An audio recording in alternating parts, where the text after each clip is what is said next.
You know that specific panic when you're 5 minutes into a call and someone says, I can't hear the person at the end of the table.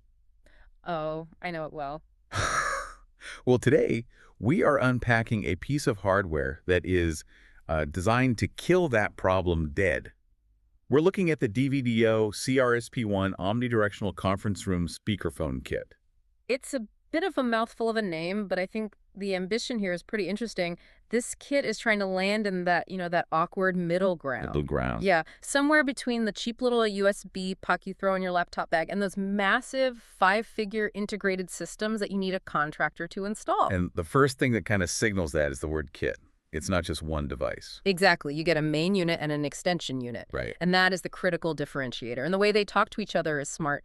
They link up with a standard RJ45 connection. I noticed that. In a world obsessed with making everything wireless, using a physical cable feels almost retro. It feels retro, but it's actually just necessary engineering. I mean, Yeah. if you've ever tried to wirelessly pair two separate Bluetooth speakers to act as a stereo pair, Oh, it's a nightmare. it's a nightmare of latency and drift.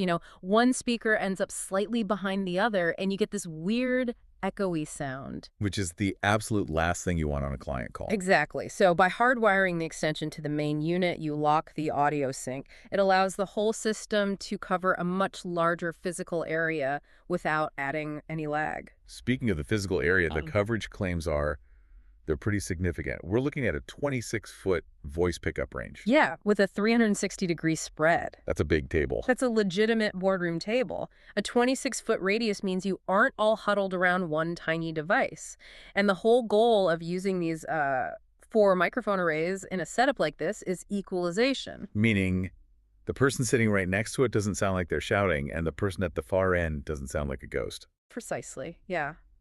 The array processing should, in theory, boost the distant voices and sort of compress the near ones so everyone sounds like they're the same distance from the listener. Okay, so it turns a long table into a democratic audio space. That's a good way to put it. Let's look at the how of getting this thing set up. It's pitched as plug and play.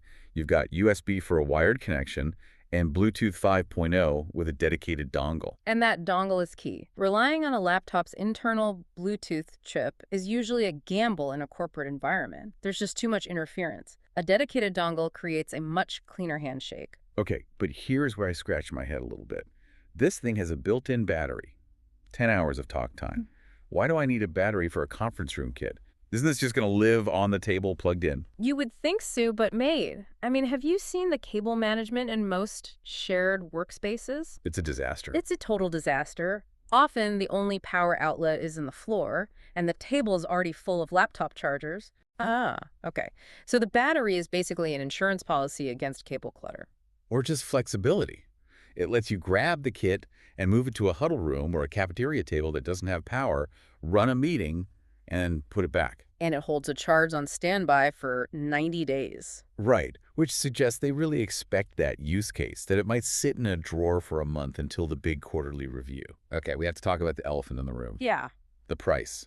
It's listed at $12,299. That is steep. I mean, for that money, you're in the territory of established giants, like Poly or Jabra.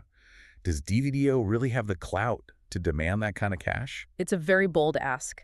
But the argument they're making is value for coverage. To get this kind of dual unit 26-foot coverage from the big enterprise brands, you often have to buy the satellites separately. Or you're pushed into installed audio. Right, which costs 3 or 4 times as much. So they're betting that $1,300 feels cheap compared to calling an AV integrator. That is the play. It's professional audio in a box without the installation costs. But here's the kicker, and this is where I get a little nervous. We're looking at this spec sheet, and right at the top, under reviews, 0. 0. No reviews yet. It's a ghost town. So you're dropping $1,300 on a promise. That's the gamble. You are buying on specs alone. If the noise cancellation algorithm is too aggressive or the full duplex cuts out when 2 people talk at once, you won't know until you've already unboxed it. And that's a really tough sell for an IT manager who just needs a sure thing. It is. But if it works as advertised, it solves a very specific, very annoying problem for a fraction of the cost of a fully wired room. A high-stakes bet for high-fidelity audio. Yeah. So it really makes you think, how much is the guarantee of "can you hear me now" Yeah. actually worth to your budget?